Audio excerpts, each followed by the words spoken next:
Subscribe channel Truth.id dan aktifkan lonceng notifikasi untuk mendapatkan informasi seputar live streaming dan video khotbah terbaru. Posisi tombol subscribe berada di kanan atas channel kami dan jangan lupa nyalakan loncengnya.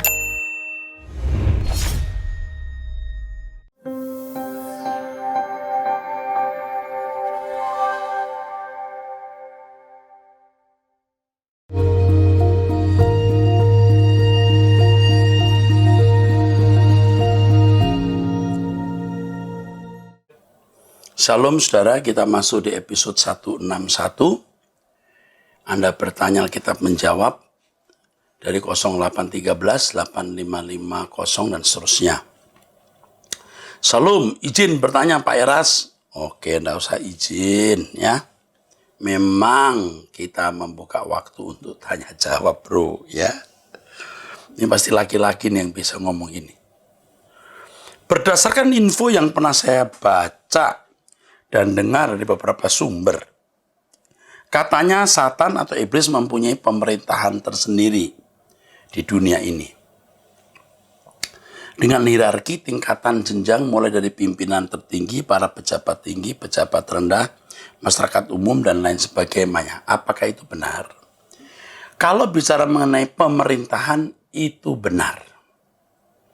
Mengenai hierarki, kemungkinan besar ada. Tetapi mengenai jenjangnya bagaimana? We don't know, kita tidak tahu. Tapi yang jelas pemerintahan itu ada dan pasti baik. Kenapa baik? Karena Yesus sendiri berkata, Tuhan Yesus sendiri berkata, kalau mereka terpecah-pecah tidak akan kokoh pemerintahannya. Artinya mereka tidak terpecah-pecah. Mereka kokoh. Nah kalau satu pemerintahan kokoh pasti memiliki pengaturan, itu maksudnya. Jadi Yesus sendiri yang berkata, kerajaan mereka tidak terpecah-pecah. Kokoh, berarti pasti ada pengaturan. Bisa sangat besar ada hierarki. Kalau saya bilang ada pengaturan, berarti ada pemerintahan. Kemungkinan besar ada hierarki, lalu jenjangnya kita tidak tahu apakah ada pejabat tinggi, pejabat rendah, masyarakat. Kita tidak tahu. Tapi yang penting, oknum ini nyata, real, kuat, licik, movable, aktif, yang kita harus benar-benar mensikapi dengan sikap yang benar, ya. Oke. Seterusnya ya. Katanya sudah ada gereja setan di Indonesia. Apakah benar, Pak? Gereja setan di luar negeri pasti ada. Di Indonesia saya pernah dengar ada, tapi saya tidak langsung ada di tengah-tengah itu. 2, saya pernah melayani orang yang katanya, kesaksian orang ini, dia pernah ikut gereja setan di daerah Jakarta Pusat atau dan Jakarta Utara. Tetapi saya sendiri tidak ada di situ, jadi saya tidak berani mengatakan ada atau tidak. Tetapi menurut feeling saya, atau naluri saya, atau keyakinan dalam pikiran saya, ada di Indonesia. Jika benar apa yang harus dilakukan terhadap mereka, ya kita tidak tahu harus buat apa, minta pimpinan Tuhan. Mungkin kita tidak perlu bereaksi berlebihan, ya kita harus minta pimpinan Roh Kudus. Kalau ketemu anggota mereka, ya kita harus bawa kepada Tuhan untuk bertobat. Jangan sengaja kita mencari, terus kita istilahnya ngeluruk, mengejar, lalu kita membuat pertikaian, tidak usah. Tunggu pimpinan Roh Kudus saja. 0813 6468 dan seterusnya. Salam Pak Eras, jika Lucifer tidak memberontak, apakah Allah tetap menciptakan manusia? Mengingat Pak Eras pernah menyampaikan bahwa manusia pertama diciptakan untuk mengalahkan Lucifer yang jatuh ke bumi. Terima kasih atas jawabannya Pak, Tuhan Yesus memberkati. Mengenai Lucifer, saya menggunakan kata Lucifer pada awal-awal saya menjelaskan mengenai setan karena asumsi orang mengenai Lucifer jelas maksudnya setan, lalu saya menggunakan kata ini kelihatan lebih mendarat. Tetapi kata Lucifer Anda harus tahu ini berasal dari terjemahan bahasa Latin oleh Jerome tahun sekitar akhir abad 14, lalu mulai di akhir abad 4 maksudnya, kalau abad 14-15 itu reformasi. akhir abad 4 dan awal abad 5 itu kitab Alkitab bahasa Latin yang ditulis oleh Jerome ini mulai digunakan. Menerjemahkan kata Hillel bin Sakar yang diterjemahkan bintang timur adalah Lucifer. Jadi sebenarnya gereja mula-mula dan orang Yahudi tidak pernah mengenal kata Lucifer atau Lausifur. Kata Lucifer juga bisa digunakan untuk kata bintang timur dalam 2 Petrus 1 ayat 19. Bintang timur bercahaya atas kamu.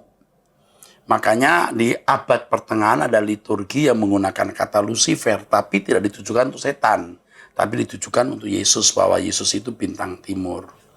Walau kata bintang timur hanya ada di 2 Petrus 1:19 itu, saudara. Sedangkan kata bintang timur yang gilang gemilang tidak menggunakan kata Lucifer. Nah, intinya supaya saudara tahu, karena saya mendapat reaksi dari orang, mereka pikir saya tidak tahu Lucifer itu dari bahasa Latin. Mereka berkata, kok Pak ya ini si Erastus nggak tahu itu. Lucifer kan memang belum ada waktu Alkitab ditulis.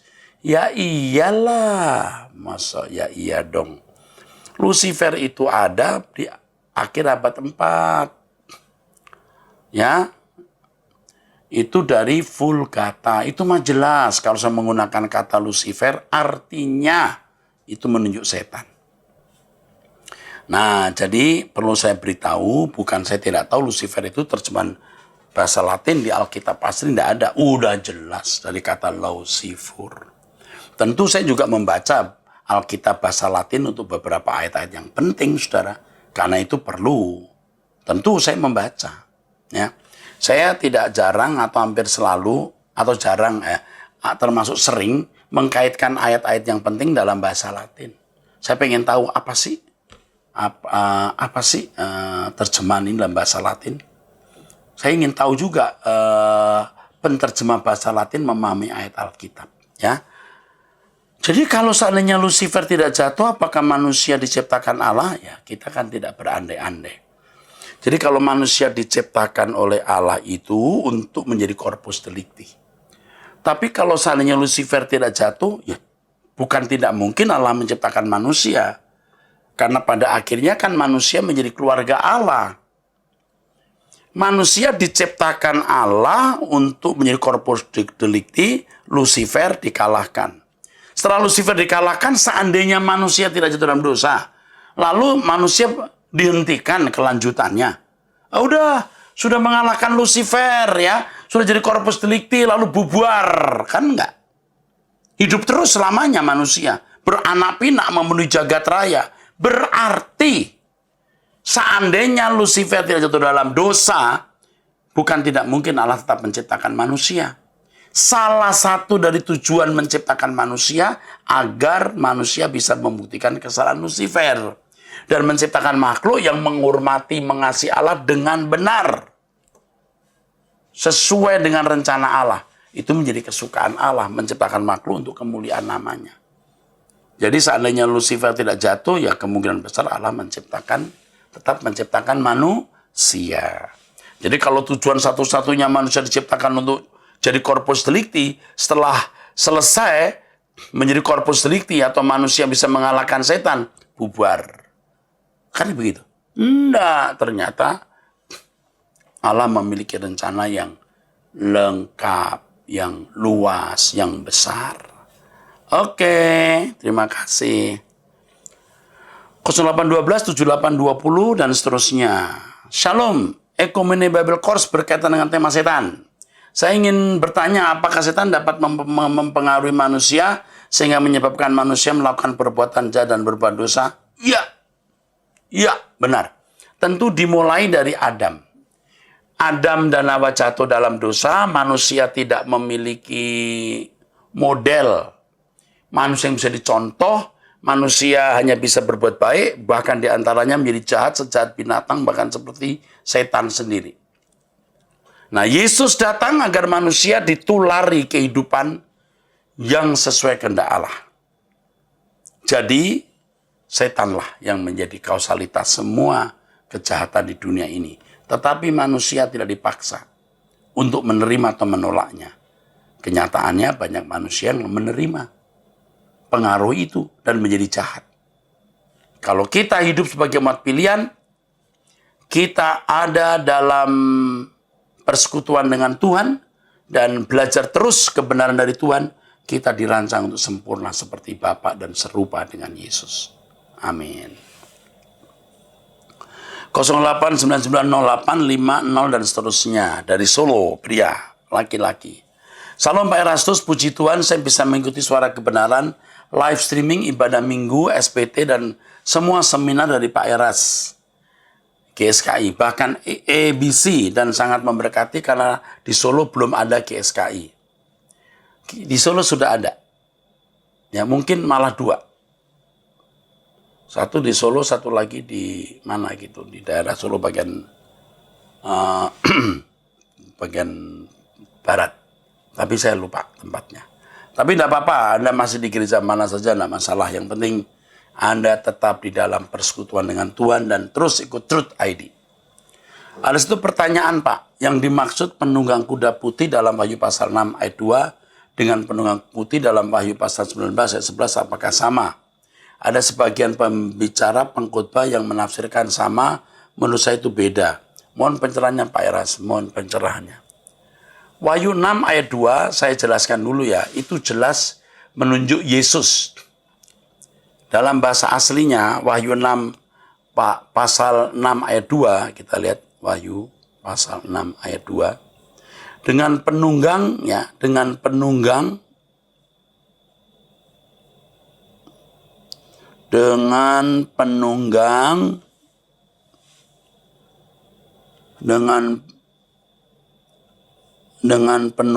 membawa busur, bahasa kita busur. Teks aslinya tokson, bow. Dalam bahasa aslinya pakai anak panah ya. Teks aslinya sebenarnya busur tanpa anak panah maksudnya. Nah ini yang seringkali jadi masalah ya, kadang-kadang terjemahan kita itu kurang tepat. Ya tapi bukan berarti lalu semua jadi salah, enggak ya. Ada yang tepat, ada yang harus dijelaskan lebih lengkap ya. Wahyu 12 ayat yang kedua.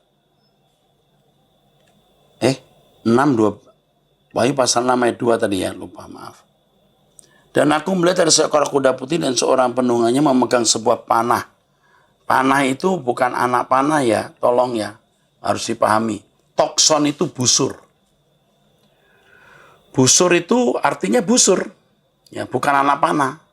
Jadi ini menunjuk Kristus, kemenangan tanpa perang. Itulah Injil yang mengubah Eropa tanpa peperangan. Agama Kristen itu agama yang berekspansi tanpa perang.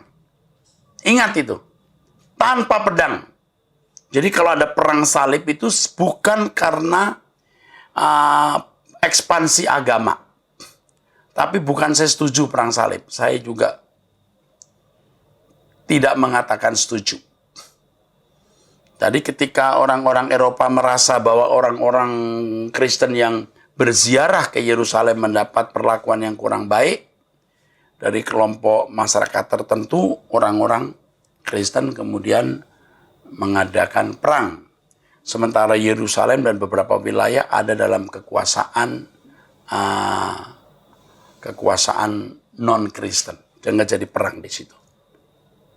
Ya, mestinya tidak perlu ada perang ya saudara. Sebab tidak pernah Tuhan mengajarkan kita ekspansi dengan pedang atau perang. Wahyu 19 ayat 11. Apakah sama? Yang pertama tadi udah saya beritahu. Ya.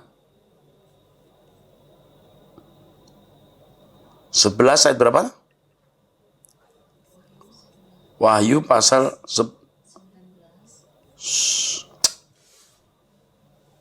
Wahyu pasal 19 ayat 11.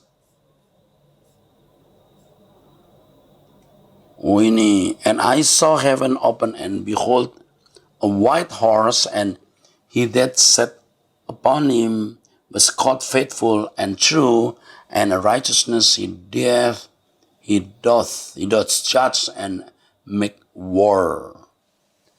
Kalau ini kita lihat dulu ke Wahyu pasal 19:11 ya, dalam bahasa Indonesianya. Lalu aku melihat surga terbuka, sungguhnya aku ada seekor kuda putih dan ia yang menunggang bernama yang setia yang benar. Wahyu 9:11 itu pasti Yesus. Bro, yang memberikan pertanyaan ini, Bapak dari Solo ini, Bapak pasti sudah banyak mendengar khotbah tentang akhir zaman dari banyak pendeta yang memang sering kali menilai bahwa penunggang kuda di Wahyu pasal 6 itu antikris. Salah itu, salah. Kuda-kuda itu bicara mengenai gerakan-gerakan atau movement-movement yang akan mewarnai sejarah dunia. Kalau dalam kitab Sakaria ada kuda-kuda yang keliling-keliling dunia, tapi balik lagi. Kuda-kuda yang berwarna-warni juga, balik lagi. Damai, damai katanya. Itu di kitab Sakaria. Tapi di kitab Wahyu ketika seal, meterai dibuka, kuda terbang keluar dan nggak balik. Membuat gerakan-gerakan. Artinya perubahan-perubahan di bumi. Yesus berkata, betapa senang hatiku kalau aku melemparkan api dan api terbakar. Itu bukan api Roh Kudus. Itu gerakan-gerakan. Karena dalam konteks itu, baca konteksnya. Aku datang membawa pedang, makarian, peso besar. Jangan kau pikir aku datang membawa damai, tapi pedang. Jadi Tuhan membuat atau mengizinkan atau melegalisir gerakan-gerakan. Yang pertama, ya, kita melihat gerakan-gerakan itu, ya. Yang pertama kuda putih, nanti hitam, merah, hijau. Ini punya pengaruh. Yesus yang merubah Asia. Persoalan ekonomi, sepanjang hidup dunia akan mengalami persoalan ekonomi. Perang, kuda hijau, kekuatan yang mewarnai dunia, hijau. Lalu bencana-bencana alam. Jadi movement-movement. Jadi kuda putih itu bukan antikris, itu Yesus yang mengalahkan Eropa tanpa perang lewat rasul-rasulnya. Oke? Dan dunia tanpa perang, hanya busur.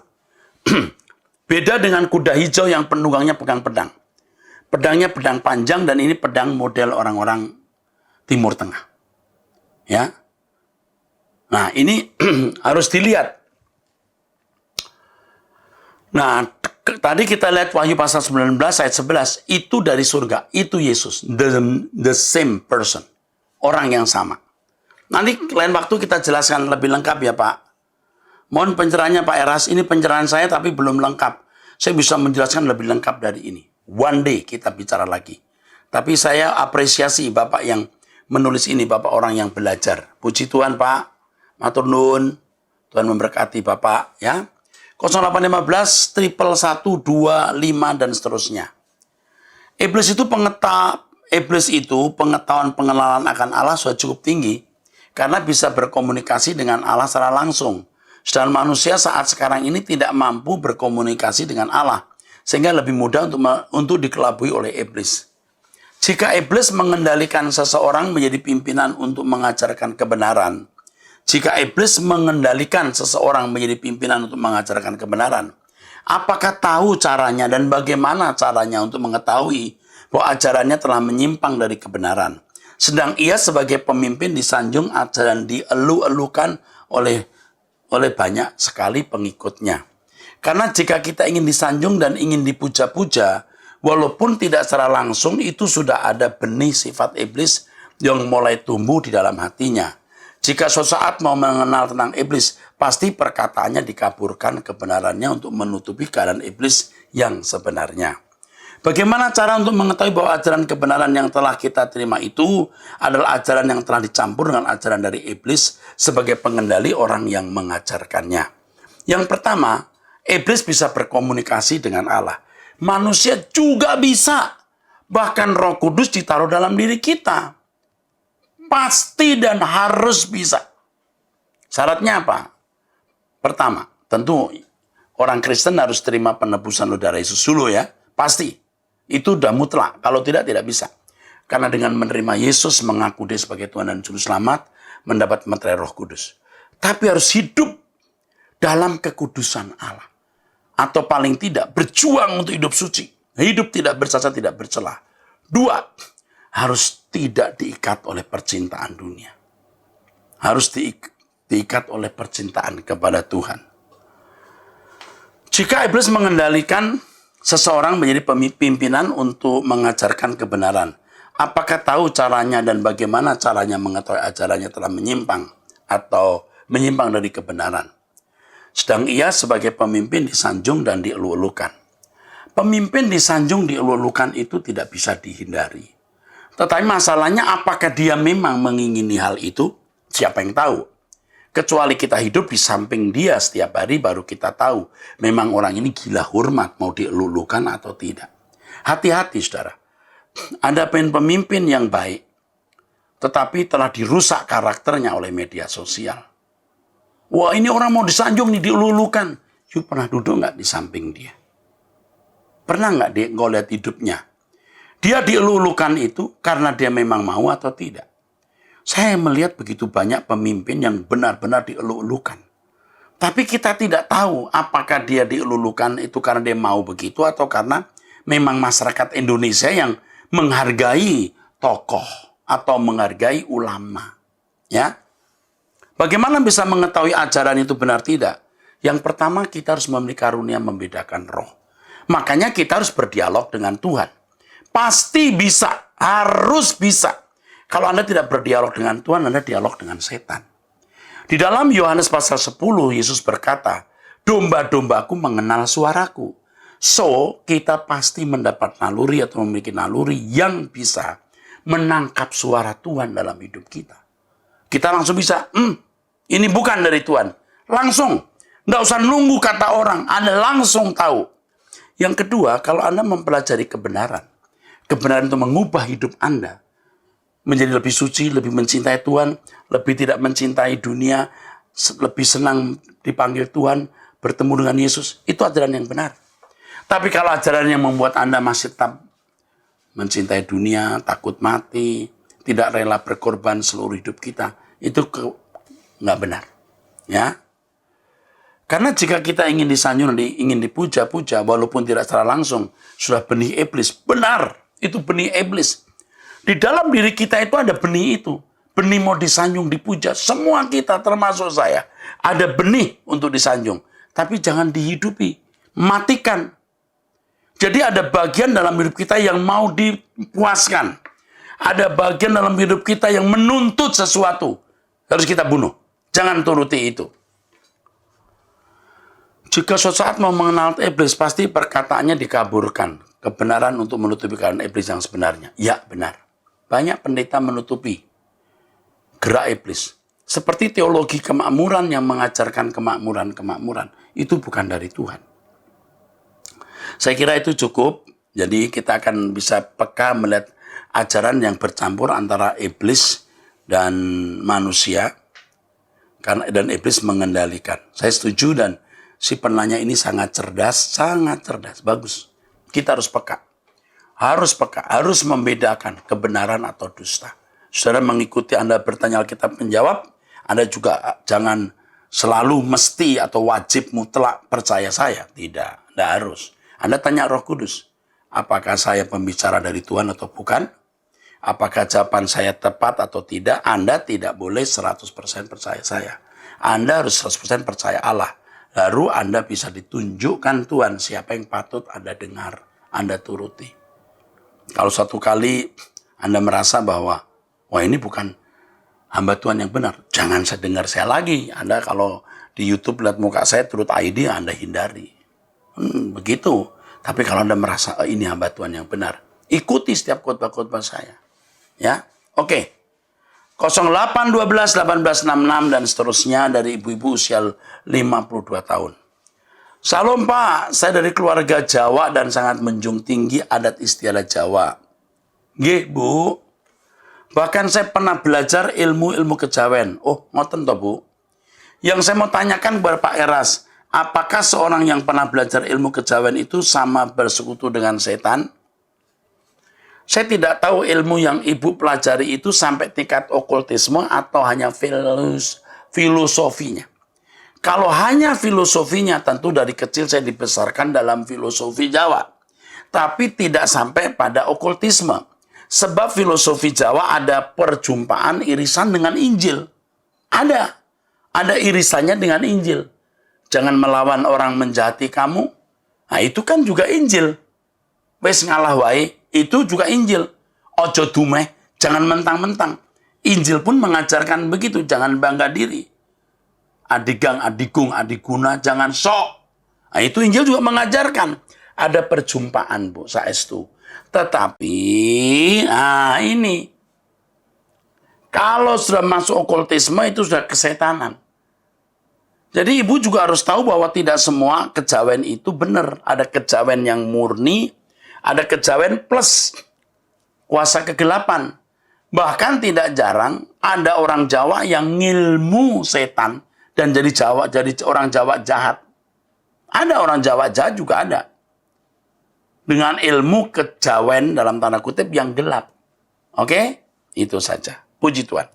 08966731 dan seterusnya. Usia 36 tahun, wanita dari Surabaya. Salam Pak Erastus, yang saya hormati, saya mau bertanya. Kan Tuhan Maha tahu, dia tahu Lucifer bakal memberontak. Kenapa di awal tidak diberi hukum seperti pada Adam?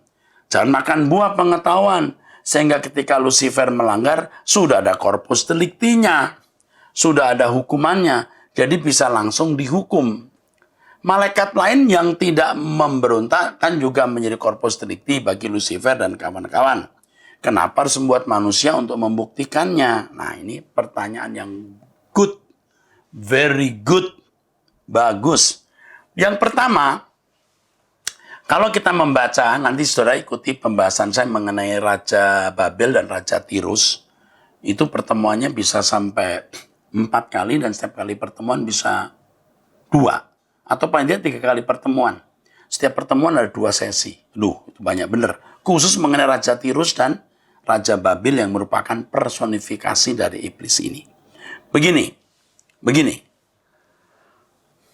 Alkitab tidak menjelaskan secara lengkap apakah Allah sudah memberikan tuntunan kepada Lucifer atau tidak. Tetapi ini begini, ini sebenarnya penjelasannya panjang nih. Pemberontakan Lucifer itu di hati. Aku mau, aku ingin. Dia di hati. Tidak dibutuhkan hukum yang tertulis. Kalau hukum yang tertulis, verifikasi pembuktiannya tertulis. Ini di dalam hati. Hanya niat. Dia tidak mau disubordinasi, tidak mau dibawahi Allah. Bagaimana membuktikan itu? Tidak bisa. Harus ada makhluk yang juga punya niat untuk menghormati Allah saja. Makanya Adam diciptakan tidak dengan hukum Taurat. Karena tidak bisa jadi corpus delicti. Tapi Adam dirancang untuk segambar serupa dengan Allah. Nah, keserupaan dalam bahasa aslinya demuth, itu membuat Adam bisa menghormati, mengasihi Allah secara tepat. Oke? Maka manusialah yang jadi corpus delicti. Lalu Anda tanya, kenapa bukan malaikat? Masalahnya Lucifer bukan malaikat. Dan ini yang jadi persoalan saya diserang kanan kiri. Malaikat itu namanya utusan. Utusan itu biasanya berkonotasi sebagai hamba, pelayan, bawahan. Iblis punya malaikat-malaikat, iya dia punya bawahan. Tetapi yang namanya Hillel bin Sakar di kitab Yeskiel di Taman Tuhan sejajar dengan kerub tidak pernah menjadi messenger. Yang namanya malaikat itu messenger. Hillel bin Sakar tidak pernah menjadi utusan. Dia memang bisa dikatakan angelic being. Jadi berkeadaan seperti malaikat. But he was not messenger. Saya bilang he is not, bukan. He was not. Kenapa? Ini dulu. Dari dulu dia bukan utusan, apalagi sekarang dia jadi musuh Allah. Enemy of God. Musuh Allah. Jadi kenapa harus manusia? Karena kerup yang namanya Lucifer tidak sejajar dengan malaikat. Nah itu misterinya. Oke? Makanya kalau saya katakan Lucifer dulu itu anak Allah, dulu. Jangan orang berkata, ini Rasul sudah gila, ini pendeta. Mosok bilang Lucifer anak Allah. Loh, dulu. Jangan sekarang bukan anak Allah.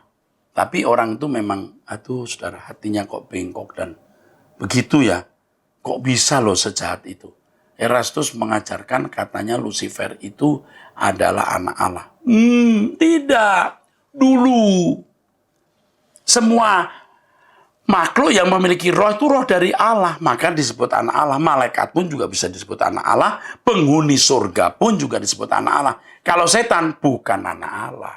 Tapi dulu kalau bilang Lucifer itu belum jadi setan. Mestinya kan Lucifer itu artinya bintang timur. Tapi karena istilah ini sudah populer, kita pakai. Jadi sekarang saya ragu-ragu. Kenapa? Nah, banyak orang salah mengerti. Saya bicara Lucifer, dia pikir saya tidak tahu Lucifer itu bahasa Latin. Ya tentu saya tahu. Itu dari Vulgata, Alkitab bahasa Latin, yang ditulis pada akhir abad 11. Gereja mula-mula juga tidak mengenal Lucifer. Orang Yahudi nggak mengenal Lucifer. Memang itu ditulis di akhir abad 4. Dan kata Lucifer sendiri tidak selalu berkonotasi negatif. Karena di dalam 2 Petrus 1 ayat 19 ada kata Lucifer, bintang timur menerangi hatimu. Itu Lucifer juga. Makanya di dalam liturgi abad pertengahan pernah digunakan kata Lucifer yang tidak digunakan menunjuk setan, tapi menunjuk Yesus. Ingat, jangan dipotong, jangan berkata, wah, kata Pak Eras, Lucifer itu Yesus, Yesus itu Lucifer. Ini kan orang-orang jahat yang mau merusak nama baik orang. Saudara harus dengar lengkap apa yang saya katakan, ya. Harus diikuti dengan cermat. Ya, oke. Rasanya terlalu ribet, belum lagi Yesus harus mati di kayu salib. Kalau kasusnya tidak sama malaikat, kan lebih cocok bila korpus deliktinya sama malaikat daripada harus dibuktikan dengan manusia. Lalu kalau misal malaikat ingin bertobat, apakah bisa diampuni? Tidak. Tidak bisa diampuni. Kenapa Tuhan mau mati untuk manusia, tapi untuk malaikat tidak ada pengampunan? Nah, kalau iblis itu berbuat dosa dari dirinya sendiri dan itu adalah kejahatan yang sempurna. Ini cepat saja. Dan iblis maupun malaikat tidak bisa diperbaiki. Sehingga tidak ada pengampunan. Karena pengampunan harus disertai perbaikan. Nah, nanti saya jelaskan mengapa iblis tidak bisa diampuni. Nah, ini harus ada penjelasannya. Khusus nanti Anda ikuti pembahasan mengenai setan, ya. Kenapa Tuhan mau mati untuk manusia tapi untuk malaikat tidak ada pengampunan? Nah, ini nanti saya jelaskan secara khusus karena iblis malaikat itu beda dengan manusia. Apakah saya boleh usul ada seperti grup WhatsApp atau personal? Tidak, grup juga boleh. Tempat kami peserta Ekumene Bible Course dapat langsung bertanya dan mendapat jawaban seperti dosen pada muridnya. Wow, ini bagus banget ini usulnya. Sehingga punya hubungan yang lebih akrab. Karena banyak sekali yang ingin saya tanyakan kalau selalu menunggu di sesi Anda bertanya kita menjawab. Ntar terlalu lama dan saya tidak tahu pada sesi berapa akan dijawab. Saya juga sering ketinggalan mengikuti sesi Anda bertanya kita menjawab karena kesibukan pekerjaan dan mengurus anak kecil. Terima kasih Pak, Tuhan memberkati. Oke. Ini tema ini bagus nih ini. Jadi ada WhatsApp atau nomor telepon khusus untuk peserta Ekumene Bible Course. Tentu tidak disamakan dengan yang lain. Kami akan sangat mempertimbangkan usul ini Pak. Terima kasih ya. Oh bukan Pak ini. Dari Surabaya, masih muda ini. Oke, Ses. Aku salut nih, Ses. Bayangan saya kamu itu laki-laki. Kamu pinter bener ya. Pinter bener kamu. Aku salut nih sama kamu nih, ya. Wanita ini luar biasa ya. Oke, terima kasih. Kami perhatikan benar tuh. +64 21 23 62 dan seterusnya. Ini dari luar negeri nih. Plus 64 ini dari mana ya? Coba lihat dari Amerika atau dari mana nih? Atau dari UK ya? Atau mana ya? Coba dari Eropa atau Amerika. Pak Pendeta Erastus yang terkasih, mohon pandangan dan pencerahannya untuk kami yang tinggal di luar negeri, di mana perayaan Halloween sudah menjadi sebuah tradisi di bulan Oktober. Apakah kami harus melarang anak-anak kami untuk ikut tradisi ini? Udah pernah seperti trick or treat dengan menggunakan kostum, atau cukupkah mereka diberi pengertian mengenai Halloween saja, Pak?